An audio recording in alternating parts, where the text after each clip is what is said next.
It's Monday. I'm driving to the bus, and I have no classes today, but I need to meet with one of my professors to talk about a presentation I'm supposed to give later in the week. I have a writing group, and I'd really like to go to the Career Center if possible. And I'm having a really hard time staying focused and motivated today. I feel like so much of what I'm doing is not related to my long-term goal of teaching writing and being in the classroom with students or being in a writing center with students. And leaving my house last night, leaving my husband, sometimes it's harder than others. But it has a big impact on me.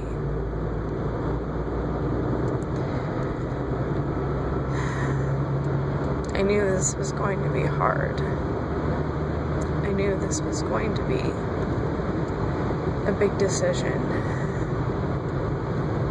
But I just feel like I'm losing steam.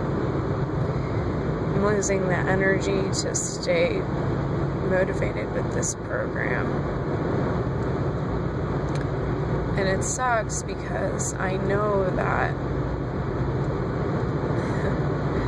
my long-term goal, if I want to do what I really want, I need this degree.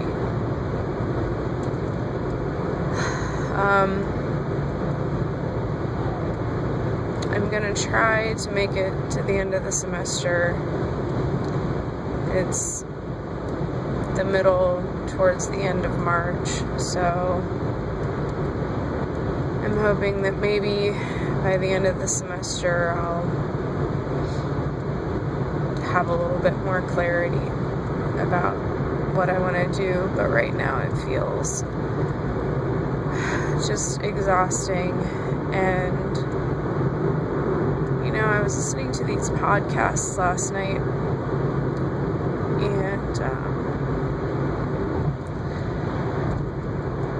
one of them is Rhetoricity. It's done by this guy, Eric Detweiler, I think he's out of University of Tennessee now. He was doing his PhD at University of Texas, Austin.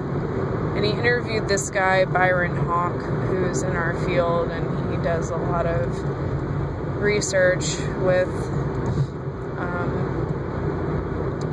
it's kind of complicated to explain, but we'll say music to keep it simple.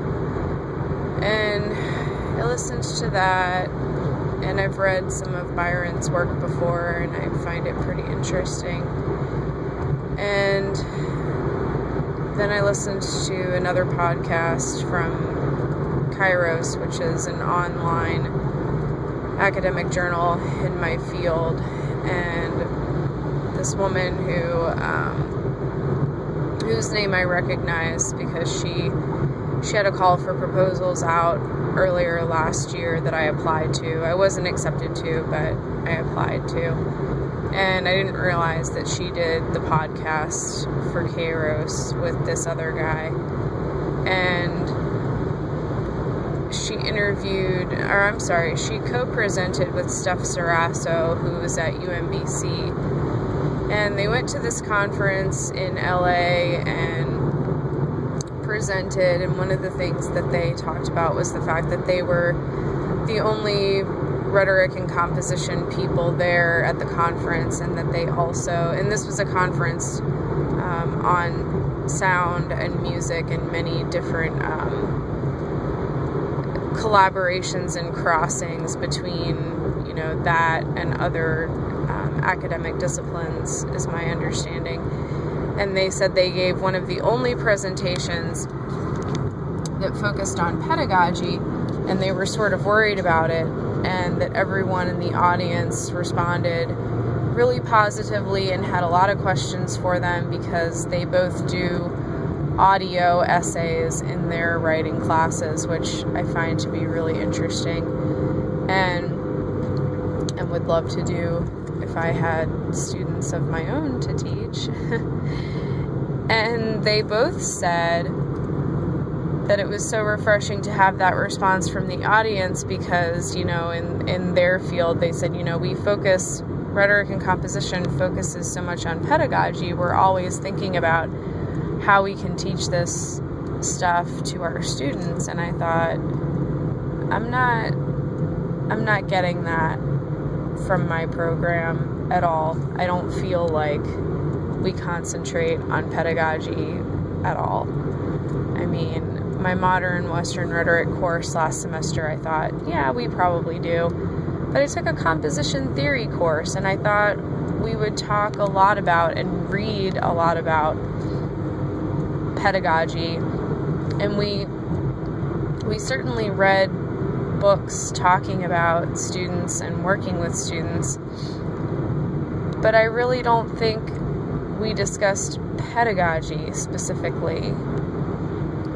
And I thought so much of composition theory is thinking about how you're teaching something to students and why you're doing it that way. So I heard that podcast and I just thought, wow, that's not my experience at all. And then at the conference this weekend, being around my colleagues who are in institutions working with students, and I just got really jealous, I guess. I really miss it. And I thought, I really had it pretty good. I had I had a really tough circumstance at the end of my tenure, quote unquote, at Montgomery College. One of the reasons that I decided to leave and go to Towson University. But I had it pretty good in both places, and I got to work with students. I got to see students every day. I wasn't necessarily in the classroom, but I still had opportunities to work with students, and I just miss it.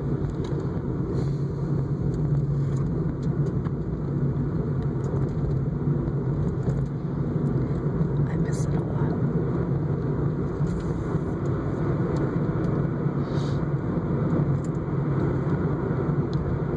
And I don't really know what to do. I kind of feel like I'm stuck in a catch-22 because I'm in this program, and if I don't finish, that kind of looks bad, and I won't be able to apply to a lot of the jobs that I would like to. And yet at the same time, I can't go back. I can't do what I was doing before. Number one, those positions aren't available, and number two, I don't even know how I could go back after leaving.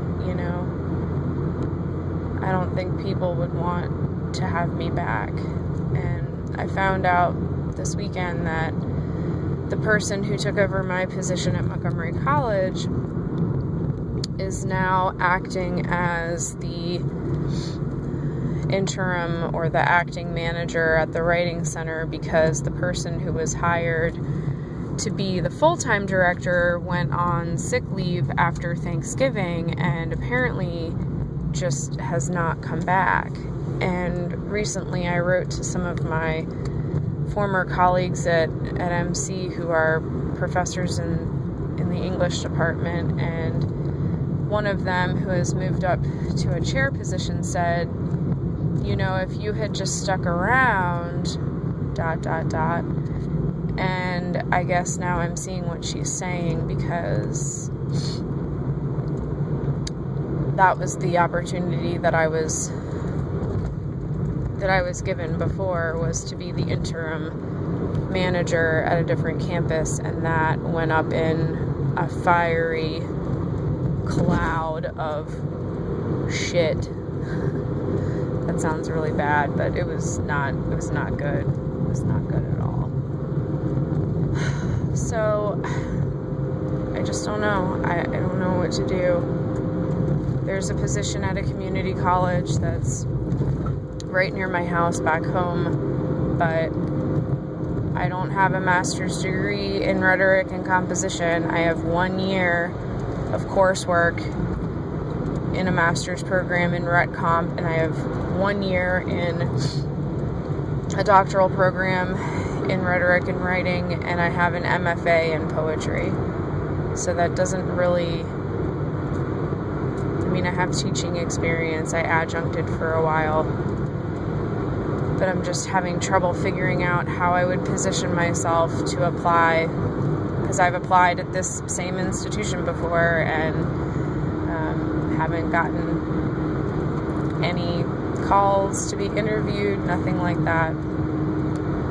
So I also put in some applications at Bowie State University, because they have some writing center positions right now, and one of them I sort of kind of don't qualify for. It's their coordinator position, which would be the position that I would really like to have.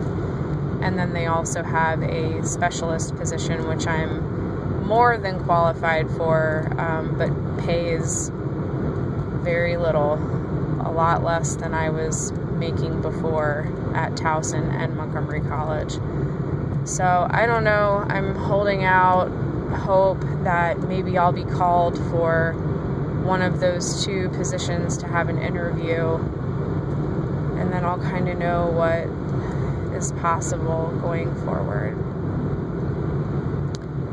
But this is it. This is what it's like trying to do this kind of program. And like I said, it's not easy, but I guess I didn't really know how often I would come up against this idea that, or this decision that I have to constantly be evaluating whether or not I want to be here, whether or not I want to do this.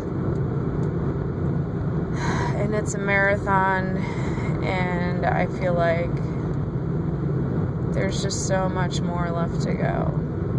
And thinking about that is totally exhausting.